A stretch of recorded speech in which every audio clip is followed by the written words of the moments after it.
खंड 1 अध्याय 36। चू वैन वापस छात्रावास में भाग गया। उसने दरवाजा खोला, उसे बंद किया और हांफते हुए उस पर झुक गई। फोंग थू म्यू ने अपना सिर घुमाया और पूछा, तुम्हारा चेहरा इतना लाल क्यों है? चू वान ने धीरे से जवाब दिया, सीढ़ियां चढ़ते हुए। चू वान ने पढ़ाई बंद कर दी, नहाया और जल्दी बिस्तर पर चढ़ गया। दरअसल ली तुआन ने ज्यादा कुछ नहीं किया। उसने बस कुछ सामान्य बातचीत जैसी सार्थक बातें की, फिर कंप्यूटर चालू किया और काम पर लग गया। बेशक चू वान स्पष्टवादी होने और उदारता प्राप्त करने की पहल नहीं कर सकता था। क्या होगा यदि वह उसके कूदने का इंतजार करते हुए जाल खोद रहा हो? आखिर शीर्ष छात्र ली का दिमाग बहुत तेज था और वह सामान्य ज्ञान का उपयोग करना पसंद नहीं करता था। लेकिन आज की रात वास्तव में बहुत उत्तेजक थी। रात में झोयू ने एक सपना देखा। वे अब भी उसी स्थिति में थे, सिवाय इसके कि इस बार वे खड़े होने की बजाय लेट गए थे। चू वैन एक छोटे से बिस्तर पर लेटी थी, ली तुआन उसके ऊपर दबा हुआ था। उसने अपना सिर झुकाया, अपना कान उसकी छाती से लगाया और उसकी दिल की धड़कन सुनने लगा। सपने में बहुत शांति थी। उसने अपना सिर नीचे कर लिया और उसका चेहरा नहीं देख सकी, वह केवल उसके सुनहरे बाल देख सकी। उसने चारों ओर देखा और पाया कि यह लैप हुआ होटल का छोटा सा सिंगल कमरा था, जब ली टुआन टेट के दौरान उसे खोजने आया था। उसे तुरंत एहसास हुआ कि यह सिर्फ एक सपना था। उसने खुद को अपनी आंखें खोलने के लिए मजबूर किया और निश्चित रूप से उसने एक काली छत देखी। रात के सन्नाटे में झोयू अपना लाल चेहरा पकड़े हुए करवटें बदलती रही। उसे फिर से नींद आने में कठिनाई हो रही थी। अगले दिन झोयू गहरी आंखों के साथ गांव जियान होंग के साथ एक बैठक में गई। कल मैंने प्रोफेसर लिन के साथ फिर से इस पर चर्चा की और आखिरकार इस विषय को चुनने का फैसला किया। काओ जियानहोंग ने पहले से तैयार किए गए दस्तावेजों को टेबल पर रख दिया। चिप का उपयोग करके वर्चुअल सर्वर सिस्टम की सुरक्षा करते हुए आप दोनों पहले सामग्री को देखें।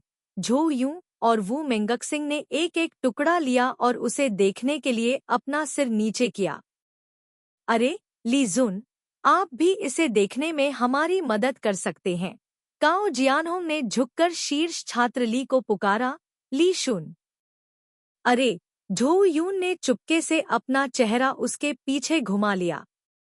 ली शुन वहीं बैठा कंप्यूटर को घूर रहा था, लेकिन कीबोर्ड पर टाइप नहीं कर रहा था।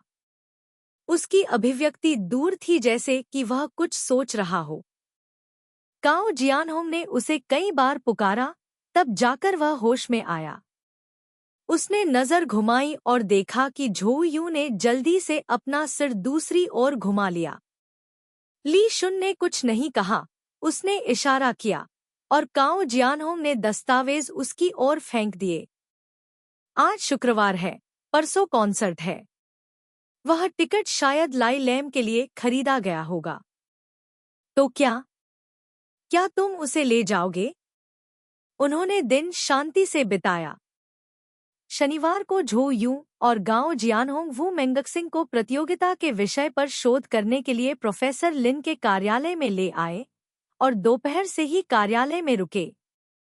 हालांकि वो मेंगक्सिंग प्रतियोगिता में भाग लेने में सक्षम होने के बारे में बेहद उत्साहित थे और उन्होंने बहुत उत्साह दिखाया, लेकिन गाओ जियानहोंग और झो यू की तुलना में उनकी क्षमता बहुत कमजोर थी।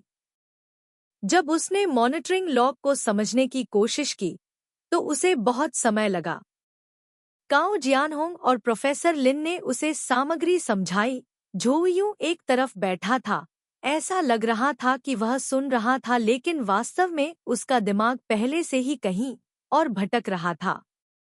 वो मेंगक्सिंग को सामग्री समझने में मुश्किल हुई और फिर समूह एसोसिएशन के कार्यालय में लौट आया, जहां ली शुन बैठकर प्रोग्राम लिख रहा था। चू वान ने अपने पैरों की ओर देखा। कॉन्सर्ट के टिकट अभी भी वहीं थे। क्या ली लैन अभी तक चला गया है या वह अभी भी उसके आस-पास ही इंतजार कर रहा है? आखिरकार रविवार आ ही गया। सुबह सुबह झो यून एसोसिएशन के दफ्तर गया और पाया कि ली जुन अभी भी प्रोग्रामिंग कुर्सी पर बैठा हुआ है। उसकी आंखें लाल थीं, शायद इसलिए क्योंकि वह पूरी रात जागता रहा था, लेकिन उसका चेहरा बहुत शांत था। अभी भी सुबह थी और कमरे में सिर्फ वे दोनों ही थे। चू वान उसके पास गई और पूछा, क्या तुम कल रात अपने कमरे में वापस नहीं गए? ली तुआन ने उसे अनदेखा कर दिया। चू वान ने उसकी ओर देखा, क्या तुम कुर्सी से चिपके हुए हो? लाई तुआन ने अभी भी ऐसा अभिनय किया जैसे उसने सुना ही न हो। झो यू ने स्क्रीन पर देखा, तार्किक और लयबद्ध आदेशों की प्रत्येक पंक्ति दिखाई दी। उसने इसे संशोधित नहीं किया, रोकने का भी इरादा नहीं किया, बिल्कुल वैसे ही जैसे कि यह एक स्वचालित मशीन द्वारा लिखा गया हो। उसने अपने काम पर ध्यान केंद्रित किया, ताकि उसे किसी और चीज के बारे में सोचने की जरूरत न पड़े। झो यू चुपचाप अपनी सीट पर लौट आया, गाओ जियानहोंग और वू मेंगकसिंग के आने का इंतजार कर रहा था। जब वू मेंगकसिंग आया, तो उसका चेहरा थका हुआ था। क्षमा करें, मैंने इसे अभी तक पूरा नहीं किया है। कल रात जब वे अलग हुए, तो गाओ जियानहोंग ने उसे कुछ काम सौंपे थे। कोई बात नहीं, आपने कितना लिखा है, आइए हम आपको देखने में मदद करते हैं, गाओ कियन हांग ने कहा। गो माना हंग ने जो हिस्सा बनाया था उसे खोला। चू वैन एक त्वरित नजर डालने के लिए गया। सामग्री बहुत गंदा है। यह देखा जा सकता है कि गो माना हंग कई विषयों में कड़ी मेहनत करता है, लेकिन लालची है। कई हिस्से ऐसे हैं जहां वह इष्टतम आदेशों का उपयोग करना चाहता है, लेकिन उसके पास एकीकरण की कमी है। अंत में पूरा कार्यक्रम अव्यवस्थित था। प्रत्येक कमांड फंक्शन की एक अलग दिशा थी। यह एक गड़बड़ थी। गाओ जियानहोंग ने भौहें सिकोड़ी। वो मेंगकसिंग लाल चेहरे के साथ उसके बगल में खड़ी थी। मुझे इसे ठीक करने दो, गाओ जियानहोंग ने कहा। इसे ठीक करना आसान नहीं है, इसे फिर से लिखो। वो मेंगकसिंग ने अपना सिर नीचे किया और चुप रही। गाओ जियानहोंग ने कंप्यूटर से ऊपर देखा। वो मेंगकसिंग की उपस्थिति देखी और मुस्कुराया। घबराओ मत, यह ठीक है, वो मेंगकसिंग ने धीरे से कहा। मुझे डर है कि यह आपकी प्रगति को धीमा कर देगा, गाओ जियानहोंग ने कोमल आवाज में कहा।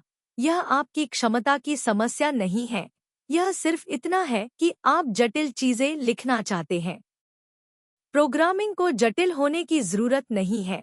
सभी कमांड एक फंक्शन की सेवा करते हैं, यहाँ तक कि जितना सरल उतना ही ठोस। ध्यान दें, आपके पास क्षमता है, शुरुआत और अंत को न मिलाएं। झो यून ने गाओ जियानहोंग को देखा। सुपर जीनियस ली तुआन के विपरीत, गाओ कियन होंग अधिक सरल है। वह दूसरों के प्रति कम कठोर और अधिक सहिष्णु है। वास्तव में उसने कभी भी ली तुआन से ज्यादा जिद्दी व्यक्ति को नहीं देखा था। गाओ कियन होंग ने चू वैन की नजर को देखा। क्या हुआ? चू वैन ने अपना सिर हिलाया। कुछ नहीं। हर सेकंड समय बीतता गया और जल्दी ही दोपहर हो गई। गाओ जियानहोंग ने झो यून और वू मेंगकसिंग को बाहर खाने के लिए आमंत्रित किया, लेकिन झो यून ने मना कर दिया। मुझे भूख नहीं है, तुम दोनों जाओ। वह ली शुन के साथ कार्यालय में ही रही, लेकिन वह खुद नहीं जानती थी कि उसके ऐसा करने का क्या मतलब है। ली तुआन शांत और चुप रही। प्रोग्रामिंग में दिमाग की बहुत सारी कैलोरी खर्च होती है। लगभग एक दिन और एक रात हो गई है। झो यू चुपचाप बैठकर आज सुबह की चर्चा के नतीजों को फिर से पढ़ रहा था। विषय वस्तु 500 शब्दों से भी कम थी, लेकिन इसे 6 या 7 बार पढ़ने के बाद भी उसे पता नहीं था कि यह किस बारे में बात कर रहा था। अंत में उसने दस्तावेज नीचे रखे, अपना सिर उठाया और ली तुआन से पूछा, क्या तुम खाना नहीं खाओगे? किसी ने जवाब नहीं दिया। उसने कहने की कोशिश की, क्या तुम मेरे साथ कुछ खाना चाहोगे? फिर भी किसी ने कुछ नहीं कहा। ऐसा लग रहा था जैसे वह हवा से बात कर रही थी। कुछ ही देर बाद काओ किएनहांग और ngो मानहंग वापस आ गए। ngो मानहंग का पेट इतना भर गया था कि उसका पेट फूल गया था। काओ जियानहोंग ने उससे क्या कहा था, यह न जानते हुए भी वह आत्मविश्वास और उत्साह से भरा हुआ लग रहा था। चलो मीटिंग जारी रखते हैं। झो यून ने मुड़कर ली शुन की ओर नहीं देखा। घड़ी की सुइयां बहुत तेजी से घूम गईं।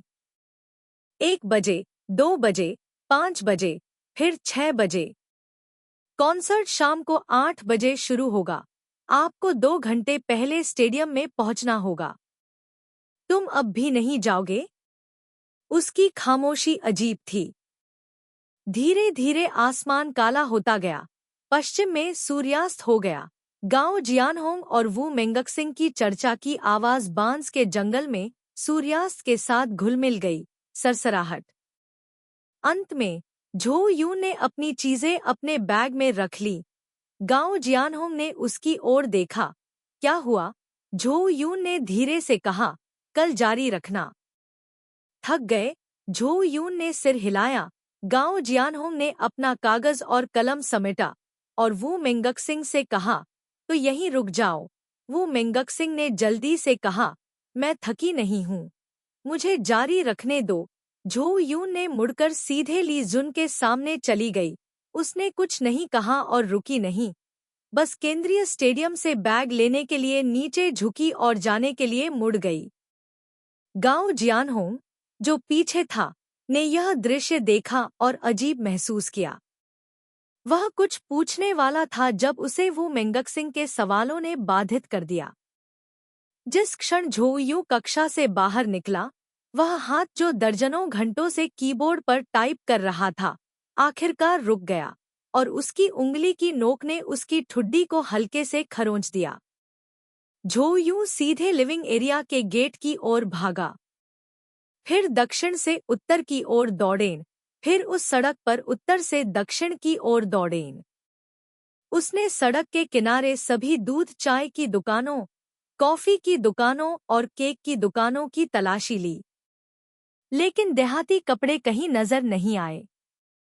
आधे घंटे बाद चू वैन निराश हो गया और फुटपाथ पर बैठ गया। उसका पूरा शरीर पसीने से लथपथ था। यह घास के ढेर में सुई ढूंढने जैसा था। अब वह उसे कहाँ ढूंढ सकती थी? वह इतनी थकी हुई थी कि हाँफ रही थी। उसने हाथ उठाकर घड़ी देखी। 7 बज चुके थे। व्यक्ति को न ढूंढ पाना, समय पर स्टेडियम में प्रवेश न कर पाना, प्रवेश टिकट की बर्बादी मानी जाएगी। चू वान ने आगे देखने का विचार त्याग दिया। अपना बैग खोला और टिकट निकाला। कुल 2 प्लेटें, प्रत्येक प्लेट 1880 युआन।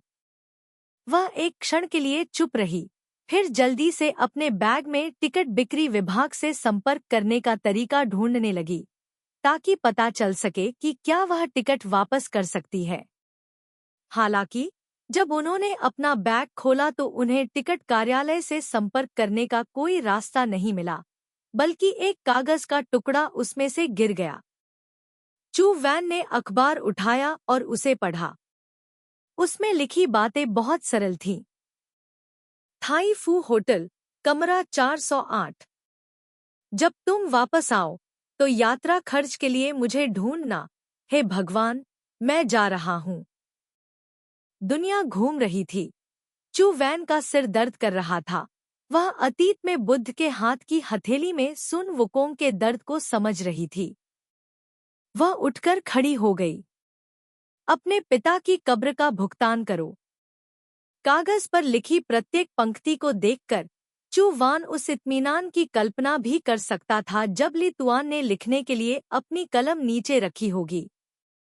यह देखा जा सकता है कि उसने अपने परिवार से संबंध तोड़ने से बचने की कोशिश की, लेकिन वह अपनी एकमात्र बहन को छोड़ने के बारे में सोच भी नहीं सकता था जिसने कभी उसकी देखभाल की थी।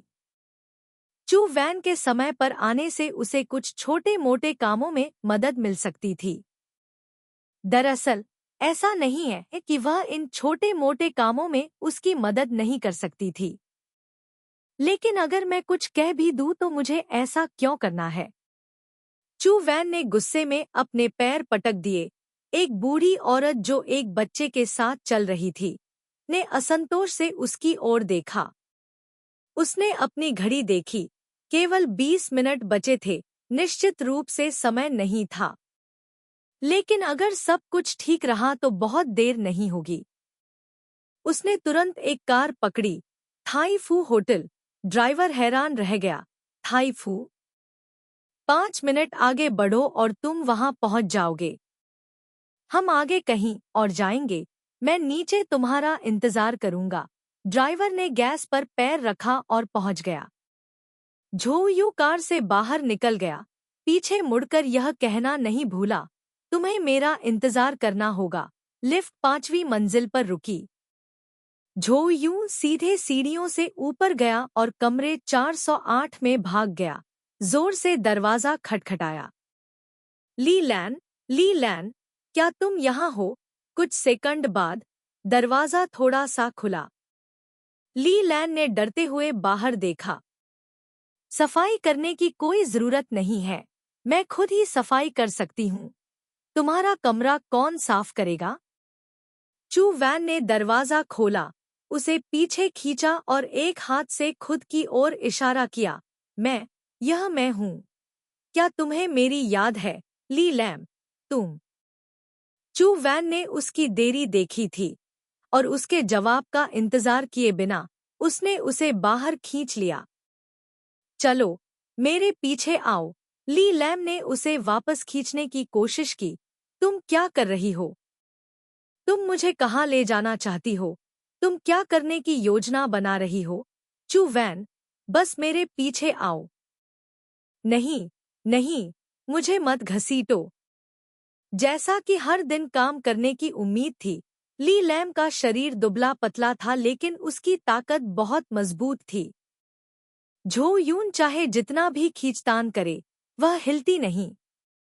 अंत में उसने एक गहरी सांस ली और मुस्कुराते हुए पलटी। ली लैन, तुमने कहा था कि तुम्हें कुछ दिन पहले एक बैंड पसंद आया था, है ना? किसी कारण से झो यून की मुस्कान अब भयंकर लग रही थी। ली लैन डर गई थी और जवाब देने की हिम्मत नहीं कर पाई। झो यून ने अभी भी अपना मुस्कुराता हुआ चेहरा बनाए रखा। मैं तुम्हें एक कॉन्सर्ट में ले जाऊंगी।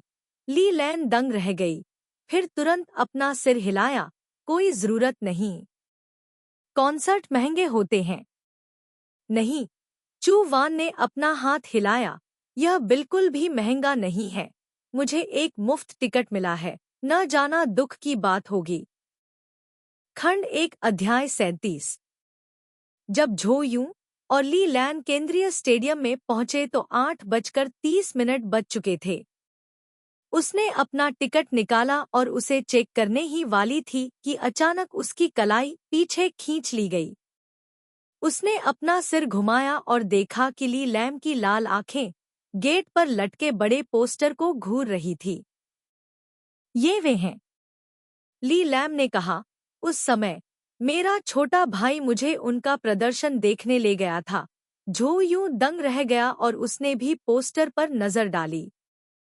उसने इस ग्रुप के बारे में सुना था। यह बहुत प्रसिद्ध बैंड था, लेकिन उसे खुद संगीत में कोई दिलचस्पी नहीं थी, इसलिए उसने कभी इस मंडली पर ध्यान नहीं दिया। अब जब उसने ली लैन को बोलते हुए सुना, तो उसने समय की गणना की और बैंड की उम्र के लिए प्रशंसा महसूस की। टिकट गेट से गुजरते हुए झो यून ने जल्दी से ली लैन को अंदर धकेल दिया। जल्दी करो, जल्दी करो, देर हो चुकी है। कॉन्सर्ट पहले ही शुरू हो चुका था और पूरा हॉल धमाकेदार लग रहा था। लोगों के समुद्र में रंगीन रोशनी चमक रही थी। चू वान ने ली लैम का हाथ कसकर पकड़ लिया। उसे डर था कि वह खो जाएगी। ली तुआन ने एरिया ए के सामने वाली पंक्ति में टिकट खरीदे। वे दोनों भीड़ के बीच से होते हुए अपनी सीटों पर पहुंचे। झो यू की सीट पर उसके बगल में बैठा व्यक्ति बैठा था जिसने एक बैग रखा था। उसने जोर से पुकारा, अरे, यह मेरी सीट है। कृपया मेरा बैग ले लो। दूसरे व्यक्ति ने अपना सिर घुमाया और मुस्कुराते हुए कहा, मुझे पता था कि यह तुम्हारा है। झो यू चौंक गई। रेंदी, आज? रेंदी ने केक की तरह कपड़े पहने थे। वह झो यू को अपने बगल में लोगों की पंक्ति दिखाने के लिए झुकी। झो यून को होश आया और उसने पीछे देखा। क्या यह रेंडी का स्वतःस्फूर्त बैंड नहीं था? बैंड के सदस्यों ने उसका अभिवादन किया। यो, झो यून ने भी उनका जोर से अभिवादन किया। यो, उसने अपना सिर झुकाया और रेंडी से कहा, क्या संयोग है? क्या संयोग है? रेंडी ने झो यू के मूर्खतापूर्ण भाव को देखा। यह ली है। ओह! झो यू के यह कहने के बाद कि क्या संयोग है, उसे तुरंत एहसास हुआ कि कुछ संदिग्ध था। ली जून ने ही यह पूरा झगड़ा बुक किया होगा। इससे पहले कि रेंडी उसका नाम बोल पाता, उसने अपना मुंह ढक लिया। शश, उसने गंभीरता से भौहें सिकोड़ी, आंख मारते हुए और अपने पीछे इशारा करते हुए। झो यू नहीं बैठा। ली लैन ने भी बैठने की हिम्मत नहीं की। उनके पीछे खड़ी होकर सावधानी से उन्हें देख रही थी। रेंडी ने झो यू के कंधे पर देखा, एक पल के लिए समझ गया, फिर थोड़ा सिर हिलाया। झो यू ने पलटकर ली लैन को बैठाया। कोई बात नहीं, मेरा एक परिचित। हम सही समय पर मिले। संगीत समारोह सुचारू रूप से शुरू हुआ और कुछ ही देर में ली लैन संगीत में डूब गई। इसमें कोई आश्चर्य की बात नहीं है कि बैंड 10 वर्षों से प्रसिद्ध है। गानों से लेकर प्रदर्शन तक वे अनुभव के धन के साथ मंच पर हावी दिखते हैं। प्रदर्शन जल्दी ही अपने चरमोत्कर्ष पर पहुंच गया। हर कोई खड़ा हो गया और संगीत के साथ झूमने लगा, अपने हाथों में अपने संकेत और चमकती हुई छड़ियां पकड़े हुए। मंच पर रोशनी चमक रही थी। बैंड जोश से चिल्ला रहा था। एक भयंकर आग सुलग रही थी जिसने सब कुछ जला दिया। झो यून भी इस माहौल से संक्रमित हो गया। वह सबके साथ खड़ा होकर नाचने लगा। गलती से रेंडी की मुस्कुराती आंखों को अपने बगल में देखकर पूछा, क्या हुआ?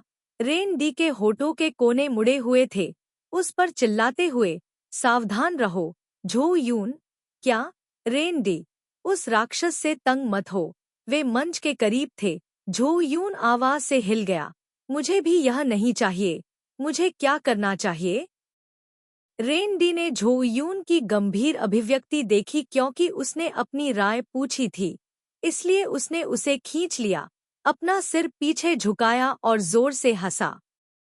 परिणामस्वरूप, जब तक कॉन्सर्ट समाप्त नहीं हो गया, रेंडी ने उसे ली क्सुन द्वारा धमकाए जाने से बचने का तरीका नहीं सिखाया। यह झो यू का पहली बार किसी कॉन्सर्ट में जाना था और यह पागल रॉक संगीत था। यह धीमा प्रभाव वास्तव में बहुत बढ़िया था। समाप्त करके बाहर जाने के बाद उसका पूरा शरीर कांप रहा था। रेंडी ने तिरस्कारपूर्वक कहा, अपनी शैली को देखो। झो यू के कानों में अभी भी गाना गूंज रहा था। उसके पास जवाब देने की ताकत नहीं थी।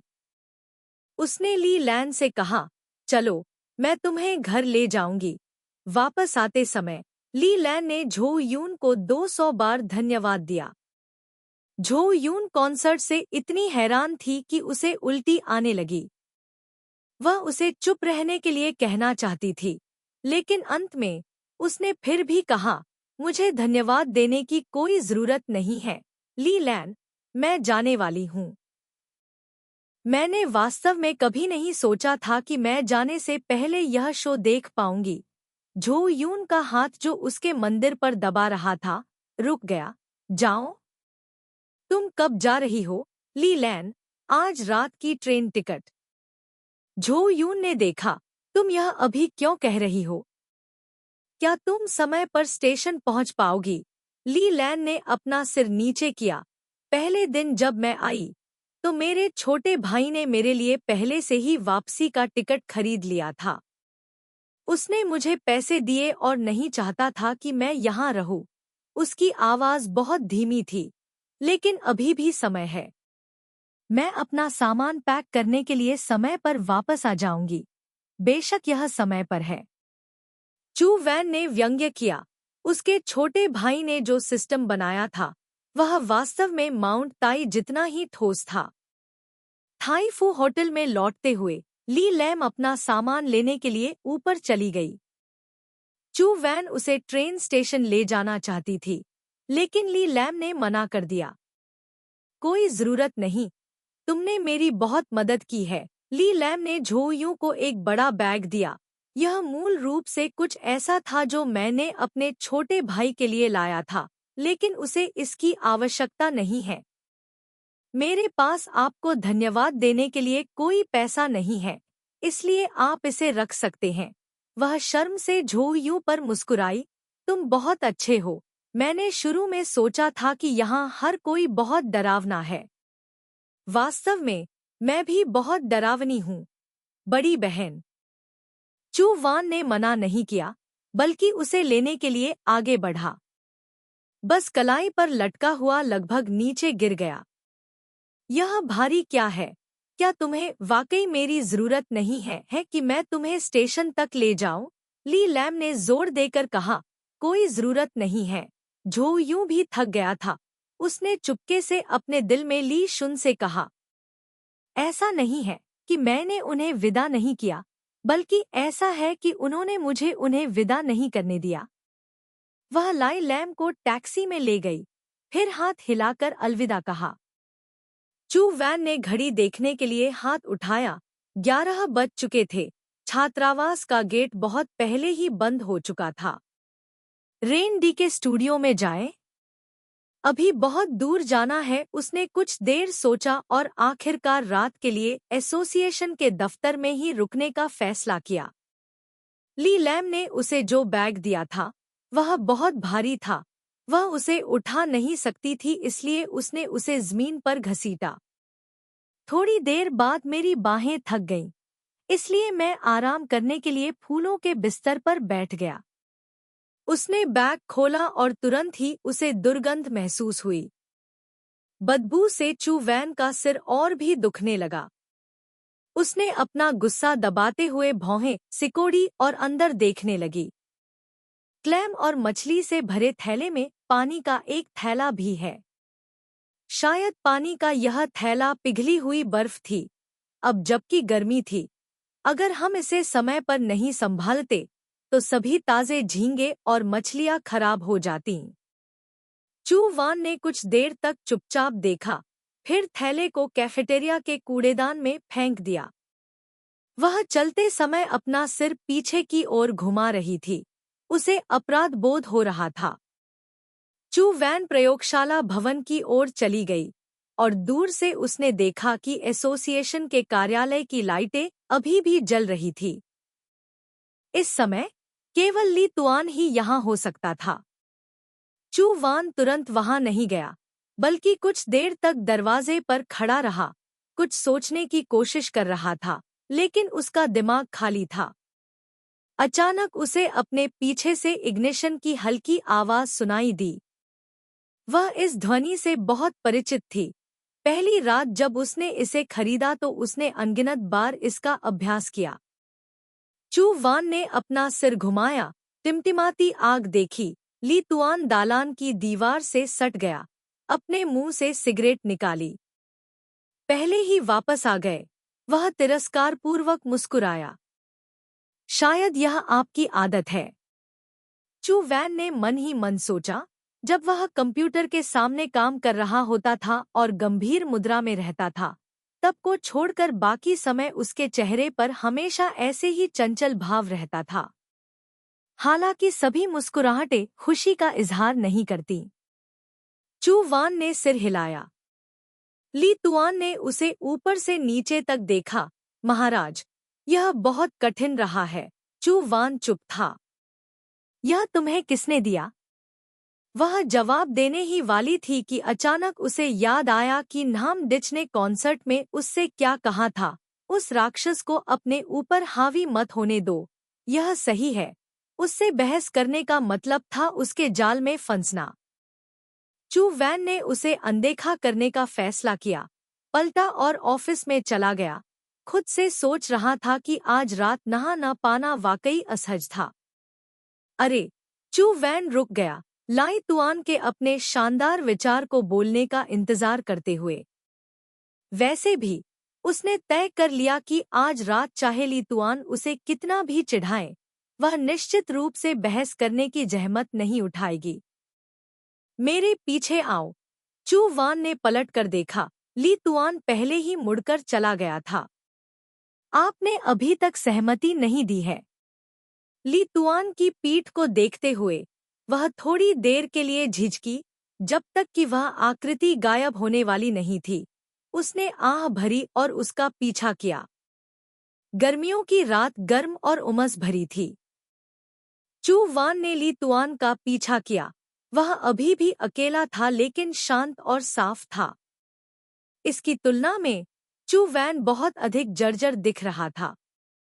उसने पूरे दिन कड़ी मेहनत की थी, बहुत थक गई थी, और उसके ऊपर उसके कपड़े धूल से सने हुए थे और उसकी पीठ पसीने से भीगी हुई थी। झू यून ने ली क्सुन की असावधानी का फायदा उठाते हुए चुपके से उसके बाल संवारे। वे जिम गए। जंगली घास पर फुटबॉल का गोल अभी भी जंग से ढका हुआ है। ली तुआन अपनी सामान्य जगह पर वापस झुक गया और बोला, यहाँ थोड़ी ठंडक है। फुटबॉल का मैदान खाली था और कभी-कभी दूर से ठंडी हवा आती थी, जो धीरे-धीरे घास को हिलाती थी। चू वान बचे हुए गोलपोस्ट के सहारे टिककर बैठ गया। रात शांत और स्थिर थी। चू वान फिर से सोचने लगा। अब वे एक दूसरे से बहुत दूर नहीं हैं। एक मानक फुटबॉल गोल 7.32 मीटर चौड़ा होता है, लेकिन क्या उनके स्कूल का यह फटा हुआ गोल भी मानक के अनुरूप है? ली शुन ने शांति से कहा, क्या संगीत कार्यक्रम अच्छा है? झो यूं की विचार श्रृंखला बाधित हुई। उसने अपना सिर घुमाकर उसकी ओर देखा। क्या तुम गंभीर हो? ली शुन ने अपनी ठोड़ी उठाई, जिसका अर्थ था बेशक। चू वैन, पहले तो सब ठीक था, लेकिन फिर मेरे कान बजने लगे। ली तुआन हंसा, मानो कुछ याद कर रहा हो। हाँ, मैं भी ऐसा ही महसूस करता हूँ। मुझे समझ नहीं आता कि सभी महिलाओं को यह क्यों पसंद है। क्या यह इसलिए था क्योंकि यह गर्मियों की रात थी, इसलिए उसकी आवाज नरम हो गई थी? चू वैन ने उसकी ओर देखा और मुस्कुराया, लेकिन जब उसने अपना सिर घुमाया तो उसने अपनी आंखें नीची कर ली और टाल दिया। माहौल अचानक बहुत सहज हो गया। झो यून घास पर बैठ गया और शिकायत करने लगा, मैं बहुत थक गया हूँ। ली शुन, तुम्हें व्यायाम करना चाहिए। झो यून ने उसे घूर कर देखा, मेरा स्वास्थ्य बहुत अच्छा है। सच में? हाथ की कुश्ती आजमाना चाहते हो? झो यून को यकीन नहीं हुआ। तुम बहुत अच्छे हो। मैं एक लड़की हूँ। मैं तुम्हें 2 हाथ दूंगा। पागल। नहीं तो, मैं सिर्फ एक उंगली का इस्तेमाल करूंगा। ली शुन ने अपनी खास मुस्कान के साथ कहा, कौन सी उंगली आपकी पसंद है? झो यून का दिमाग फट गया। वह कौन है जो इतने शांतिपूर्ण सप्ताहांत में भी इतना व्यस्त रहता है कि आपके पास सोने के लिए भी जगह नहीं है? और फिर भी आपने मुस्कुराते हुए उसे एक उंगली से हाथापाई करने की चुनौती दी? चू वान खड़ा हुआ और उसकी ओर इशारा करते हुए प्रोफेसर लैम के क्लासिक शब्दों को दोहराया, ली शुन, तुम छोटे बच्चे, इतने घमंडी मत बनो। ली शुन फुटबॉल गोल के सामने झुक गया, शांति से मुस्कुराया, खेलना चाहते हो? ठीक है, चू वैन ने खुद से कहा। निश्चित रूप से वह सिर्फ गुस्से में नहीं थी। वह ली तुआन के शरीर को बहुत अच्छी तरह से जानती थी। वह उभरी हुई मांसपेशियों वाला आदमी नहीं था। एक उंगली वह नहीं खो सकती। यह स्पष्ट करने के बाद चू वान उत्साह और दृढ़ संकल्प से भर गया। उसके सामने वह हमेशा कमजोर स्थिति में आ जाती है, जो वास्तव में अच्छा नहीं है। सबसे पहले दिखावट को क्षैतिज अक्ष पर खींचें। आइए इसे इस तरह से करें। उसने ली शुन से कहा, चलो शर्त लगाते हैं। अगर तुम हार गए तो तुम्हें तुरंत जिम के चारों ओर 10 चक्कर लगाने होंगे। इस तरह से दौड़ते हुए उसने जो पसीना बहाया उसकी तुलना शायद उसके पसीने से की जा सकती है। ठीक है, ली शुन ने बिना किसी हिचकिचाहट के सहमति जताई। तो क्या हुआ अगर तुम हार गए, झो यून? बिल्कुल नहीं, ली शुन मुस्कुराई। अच्छा। वे मंच पर चढ़ गए, एक उच्च श्रेणी के आर्म रेसलर के बगल में। ली शुन ने पूछा, आप चाहते हैं कि मैं किस उंगली का इस्तेमाल करूं? यह सवाल स्पष्ट रूप से निरर्थक था, झो यून। बेशक यह मेरी छोटी उंगली है, ली शुन। तुम वास्तव में मुझे कोई सम्मान नहीं देते। झो यून फिर से निर्णायक था। हमारे बीच कोई भावना नहीं है। आज मैं तुम्हें स्पष्ट रूप से बताऊंगा कि अपना कर्म खुद बनाना और जीने में सक्षम न होना का क्या मतलब है। ले तुआन ने अपना दाहिना हाथ आगे बढ़ाया, अपनी कोहनी को नीचे किया और अपनी चारों अंगुलियों को मोड़ लिया, जिससे केवल छोटी उंगली ही बाहर दिख रही थी। चू वान चौंक गया। ऐसा लग रहा था जैसे उसने वही किया जो उसने कहा था। ली शुन के चेहरे पर हमेशा आत्मविश्वास रहता था। झो यून को लापरवाही बरतने की हिम्मत नहीं थी। शायद इस लड़के में कोई हुनर था, कोई सुनहरा हाथ। उसका दाहिना हाथ उसकी छोटी उंगली के इर्द गिर्द था, उसका बायां हाथ उसके दाएं हाथ को सहारा दे रहा था। उसका शरीर थोड़ा झुका हुआ था, किसी भी पल लड़ने के लिए तैयार। क्या तुम्हारा काम हो गया? ली शुन ने पूछा। झो यून थोड़ा घबराया हुआ था। क्या तुम्हारा काम हो गया, ली शुन? क्या तुम शुरू करना चाहते हो या मैं करूं? मुझे करने दो। झो यूं ने पहल करने की पूरी कोशिश की। एक गहरी सांस ली। 3, 2, 1, शुरू करो। जैसे ही उसने बोलना समाप्त किया, उन दोनों ने एक ही समय में अपनी ताकत लगाई। झो यूं ने स्पष्ट रूप से महसूस किया कि ली शुन की बांह एक पल में सख्त हो गई। हालांकि वह एथलेटिक टाइप का नहीं था, फिर भी लड़के तो लड़के ही होते हैं। ली शुन की ताकत झो यून की कल्पना से कहीं ज्यादा थी। हालांकि उसने सिर्फ एक उंगली का इस्तेमाल किया और वह उसकी छोटी उंगली थी, इसलिए वह अपनी सारी ताकत एक उंगली में नहीं लगा सकता था। चू वान ने उस उंगली को पकड़ा और धीरे से उसे नीचे धकेल दिया। जीत लगभग हाथ में थी, इसलिए उसने शांत रहने का नाटक करना बंद कर दिया। चू वैन उत्साहित था, लेकिन जल्दी ही उसे पता चल गया कि कुछ गड़बड़ है। शुरुआती संघर्ष समाप्त होने के बाद वे गतिरोध की अवधि में प्रवेश कर गए। इस समय चू वान ने पाया कि उसने ली जुन की उंगली को बहुत बड़े कोण पर खींच लिया था। उसने स्पष्ट रूप से महसूस किया कि उसकी कलाई के नीचे की उंगलियां अभी भी प्रतिरोध करने की कोशिश कर रही थी, लेकिन इसका असर बहुत कम था। एक पल में वह थोड़ी और ताकत लगा सकती थी और सीधे उसे नीचे गिरा सकती थी, लेकिन इस तरह ली सुन की उंगलियां अनिवार्य रूप से उसके द्वारा फाड़ दी जाएंगी। अगर वे इसी तरह संघर्ष करते रहे तो उन्हें निश्चित रूप से चोट लग जाएगी। उसने ली तुआन की ओर देखा, जो अभी भी शांत था, जैसे कि कुछ हुआ ही न हो। जब उसने उसे अपनी ओर देखते हुए देखा तो वह मुस्कुराया और अर्थपूर्ण ढंग से कहा, तुम और अधिक प्रयास क्यों नहीं करती?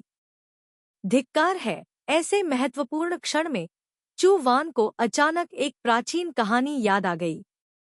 वहां 2 महिलाएं थीं, जिन्होंने कहा कि वे ही बच्चे की मां है।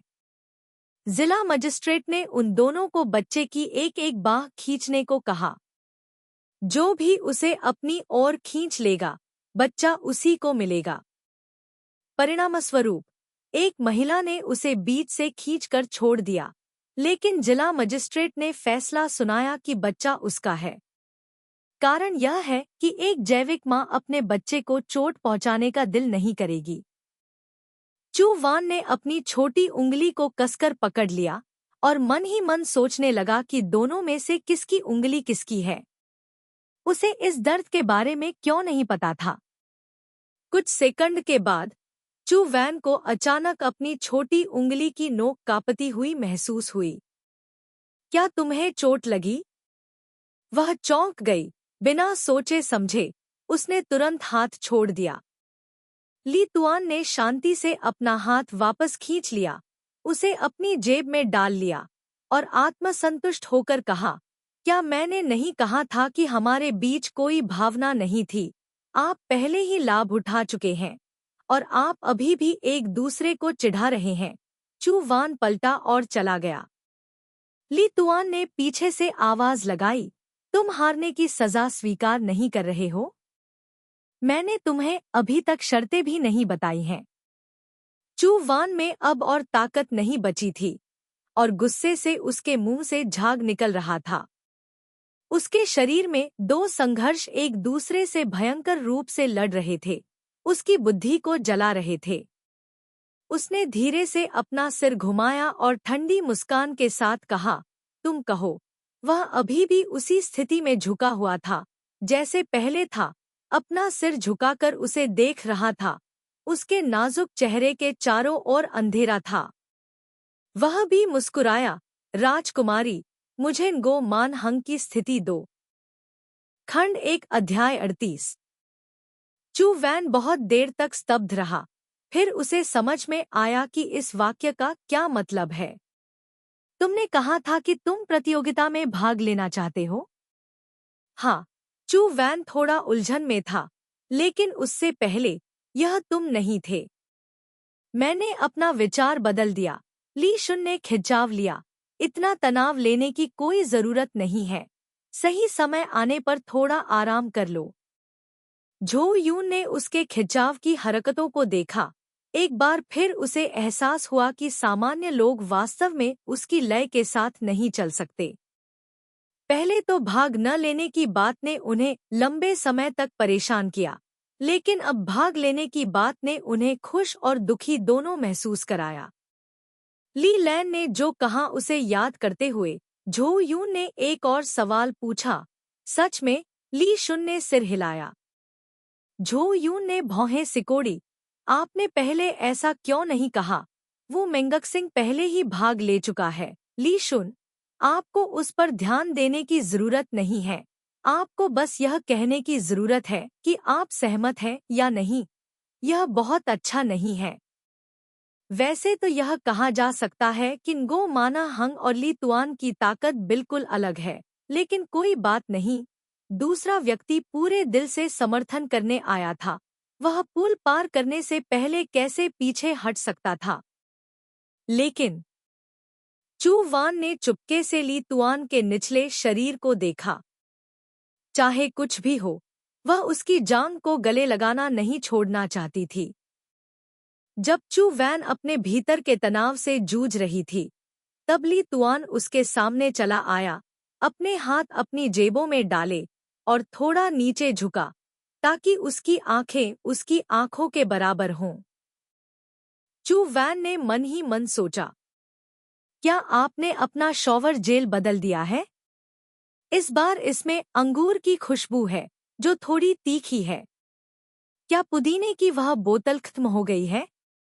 मुझे आश्चर्य है कि अभी उसकी गंध कैसी होगी। निश्चित रूप से सुगंधित नहीं। स्नान न करना पहले से ही प्रारंभिक रेखा पर नुकसान है। अरे नहीं, जल्दी से आना। चू वान ने अपने मन में अपने चेहरे पर थप्पड़ मारा। इस समय आप क्या सोच रहे हैं? मैंने कहा। ली तुआन ने धीरे से कहा। चू वान ने अपने भटकते विचारों को रोक दिया।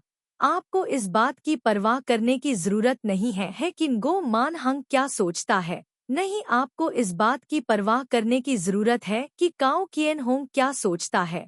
आपको बस यह कहने की जरूरत है कि आप सहमत हैं या नहीं। रात की हवा उसके चेहरे पर बह रही थी जैसे कि उसके दिल को सहला रही हो। चू वान ने दूसरी ओर देखा। बेशक मैं सहमत हूँ। ली तुआन ने सीधा होकर इत्मीनान से कहा, ठीक है, तो मैं गो मानहंग को संभाल लूं। चू वान अवाक रह गया। ली शुन के मुंह से निकलने वाले शब्द निपटान से हमेशा लोगों की रूह कांप जाती थी। उसने ली शुन की ओर देखा। कुछ भी ज्यादा मत करो। ली शुन पलटकर चली गई। झो यून उसके पीछे पीछे गया। वो मेंगक्सिंग बहुत अच्छा है, वह बहुत मेहनत करता है। ली शुन मुस्कुराया, सिगरेट जलाने के लिए लाइटर निकाला और चलते चलते बोला, महाराज, हाई स्कूल से स्नातक होना बस एक महत्वपूर्ण मोड़ है। झो यून जल्दी से उसके पीछे गया। कौन सा महत्वपूर्ण मोड़? ली शुन ने सिगरेट को काटा और शांति से कहा, जिस क्षण से यह खत्म हुआ, केवल प्रयास पर भरोसा करके अच्छी तरह से किए जा सकने वाले काम कम होते जा रहे हैं। जब वे एसोसिएशन के कार्यालय लौटे तो आधी रात हो चुकी थी। झो यून बहुत थक गया था और मेज पर लेटकर झपकी लेने वाला था, लेकिन इससे पहले कि वह बैठ पाता, उसे ली शुन ने उठा लिया। उसने कमरे से 1 दर्जन कुर्सियां ली और उन्हें आमने सामने 2 पंक्तियों में व्यवस्थित किया। उसने दराज से 2 अतिरिक्त खिड़की के पर्दे भी निकाले और उन्हें फैला दिया। यहाँ आओ, बॉस लाई ने आदेश दिया। चू वैन उस पर लेट गया। उसकी पीठ बहुत अधिक आरामदायक महसूस हुई, लेकिन यह अस्थायी बिस्तर बहुत संकरा था। वह करवट नहीं ले सकती थी। वह बिना हिले डुले केवल पीठ के बल ही लेट सकती थी। कुर्सी के पिछले हिस्से के दोनों किनारों की ऊंचाई बिल्कुल सही थी। झो यू ने कल्पना की कि अगर ऊपर ढक्कन होता तो यह बिल्कुल ताबूत जैसा होता। ली शुन ने कुर्सी के पिछले हिस्से पर हाथ टिकाए, नीचे की ओर देखते हुए आखिरी बार अवशेषों को देख रही थी। ली शुन, तुम अपनी आंखें खुली क्यों रखती हो? सो जाओ। तुम कैसे उम्मीद करती हो कि मैं तुम्हारे इस रवैये के साथ सो जाऊंगा? ली शुन ने पलटकर लाइट बंद कर दी। अंधेरे कमरे में अब पहले जैसा अजीब माहौल नहीं रह गया था। वह अपनी सीट पर वापस आया और अपना कंप्यूटर चालू किया। चू वान उसके काफी करीब था। सीटों के बीच की खाई से वह देख सकता था कि उसके चेहरे पर ठंडी रोशनी पड़ रही है। क्या तुम सो नहीं रहे हो? चू वैन ने धीरे से पूछा। लाई तुआन, मैं आपके प्रतियोगिता के दस्तावेज देख लूंगा। आपको मेरी बात पर ध्यान देने की जरूरत नहीं है। चू वैन बहुत थका हुआ था, लेकिन अब अचानक उसे नींद नहीं आ रही थी। वह छत की ओर देखते हुए सोचने लगी कि पिछले कुछ दिन बहुत लंबे थे। शांत कमरे में केवल कभी कभार माउस की क्लिक की आवाज सुनाई देती थी। तुमने अपना विचार क्यों बदला? चू वैन को लगा कि वह कारण तो जानती है, लेकिन वह इसका पता नहीं लगाना चाहती थी और लाई तुआन से कोई सबूत भी नहीं लेना चाहती थी। नतीजा सब कुछ था। चू वान ने अपना सिर थोड़ा झुकाया। ली तुआन ने दस्तावेज को लगभग पढ़ना समाप्त कर दिया था। उसने 2 गम के टुकड़े निकाले और कागज पर लिखते हुए उन्हें चबाया। वह कभी हतोत्साहित नहीं होता। चू वान ने मन ही मन सोचा। वह कभी चिंतित नहीं हुआ, कभी भावुक नहीं हुआ और कभी पीछे नहीं मुड़ेगा। वह एक ऐसे रास्ते पर चले हैं जो बहुत आसान नहीं है, लेकिन उनके कदम किसी भी अन्य की तुलना में अधिक निर्णायक हैं। इसलिए वह किसी और से भी आगे चला गया। ली तुआन के फिगर को देखते हुए चू वान को हमेशा ऐसा लगता था कि उसके दिल की गहराई में बुझी हुई आग फिर से जल रही है। वह उससे यह कहे बिना नहीं रह सकी, ली शुन, तुम्हें जीतना ही होगा। ली शुन ने लिखना बंद कर दिया। क्या तुम अभी तक सोए नहीं हो? झो यून ताबूत में लेटा हुआ उसे देख रहा था, फिर से दोहरा रहा था, तुम्हें जीतना ही होगा। ली शुन ने शांति से मुस्कुराते हुए कहा, हाँ, अगर महारानी राजकुमारी ने आदेश दिया है तो तुम्हें यह प्रतियोगिता जीतनी ही होगी, है न? वास्तव में उसका मतलब इस प्रतियोगिता से बिल्कुल भी नहीं था, लेकिन उसने ज्यादा कुछ नहीं बताया। ली तुआन ने कागज पर लिखना समाप्त किया और कंप्यूटर पर काम करने लगी। चू वैन अनजाने में ही टाइपिंग की लयबद्ध आवाज में शांति से सो गया। अगले दिन चू वैन बहुत जल्दी पीठ में दर्द के साथ उठा। जब वह जागी तो ली तुआन कार्यालय में नहीं था। वह छात्रावास में वापस आई, स्नान किया और अपनी पुस्तकें लेकर कक्षा में चली गई। जब भाषा सी की कक्षा का समय आया तो लाई तुआन अपनी सीट पर नहीं था। चू वान ने पीछे मुड़कर देखा तो वह कमरे के कोने में बैठकर गो मानहंग से बात कर रहा था। उसका एक हाथ गो मानहंग के कंधे पर रखा हुआ था, जिससे उसका सिर, जो पहले से ही ऊपर नहीं उठ पा रहा था, इस हद तक नीचे दब गया कि वह अब दिखाई नहीं दे रहा था। जब क्लास खत्म हुई तो ली तुआन चू वैन के पास गई और उसे एसोसिएशन के कार्यालय में वापस जाने के लिए आमंत्रित किया। चलो गो मानहंग के घर पर। मैंने तुमसे कहा था। तुमने उससे क्या कहा? उसके लिए कुछ सामान व्यवस्थित करो। चू वैन अभी भी संदेह से भरा हुआ था। क्या बात है? ली तुआन ने उसकी ओर देखा, रुकी और भौहें सिकोड़ी। तुम्हारे चेहरे पर यह भाव क्यों है?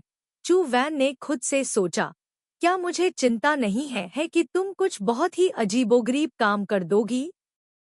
मैंने जिस प्रोजेक्ट पर काम कर रही हूँ उसे पहले ही उसे दे दिया है। ली शुन ने हताशा में समझाया, एक क्लास कंपनी कार्यक्रम लगभग समाप्त हो गया है। वह कार्यभार संभालेगा और समाप्त होने के बाद उसे कंपनी में इंटर्नशिप का पद मिलेगा। ओह, यह भी अच्छा है। चू वान को राहत महसूस हुई, अचानक उसकी ठंडी आंखें देखकर। क्या तुम्हें डर है कि मैं उसे मार डालूंगा? चू वान अवाक रह गया। यह इतना बढ़ा चढ़ाकर नहीं कहा गया है। दोपहर में लाई तुआन ने परियोजना की प्रगति पर चर्चा करने के लिए काओ किएन होंग से मुलाकात की और उन सभी हिस्सों को हटाने का अनुरोध भी किया जो गो मान हंग ने पहले किए थे। काओ किएन होंग सहमत नहीं थे। यह सब ठीक हो गया है। प्रोफेसर लैम ने भी जांच की है। कोई समस्या नहीं है। अगर आपको कुछ गलत लगता है तो आप इसे फिर से ठीक कर सकते हैं। लाई तुआन, इसे फिर से लिखने से बेहतर है कि इसे ठीक किया जाए। काओ किएन होंग, हमारे पास पर्याप्त समय नहीं है। अभी भी समय है। ली शुन अपनी कुर्सी पर पीछे झुक गया। आपने मुझे इस विषय के दस्तावेज बहुत पहले दिखाए थे। मेरे दिमाग में अपनी गणनाएं हैं। उसकी सारी प्रोग्रामिंग हटा दें। गाओ जियानहोंग अभी भी थोड़ा हिचकिचा रहा था। यदि आप ऐसा कहते हैं तो हमारी प्रगति बहुत धीमी हो जाएगी। ली शुन ने कहा, यदि आप अभी हार नहीं मानते हैं तो यह एक सूती कोट पहनकर पानी में उतरने जैसा है। पहले तो यह ठीक लगता है, लेकिन जितना लंबा चलेगा उतना ही घातक होगा। तब तक वास्तव में बहुत देर हो चुकी होगी। झो यून चुपचाप अपने बगल में अपनी रोटी कुतर रही थी। वह पहले से ही जानती थी कि परिणाम क्या होगा। यकीनन 1 घंटे से ज्यादा समय बाद ली जुन ने गाओ जियानहोंग को सफलतापूर्वक मना लिया। गाओ जियानहोंग के चले जाने के बाद झो यून ली जुन के पास गया।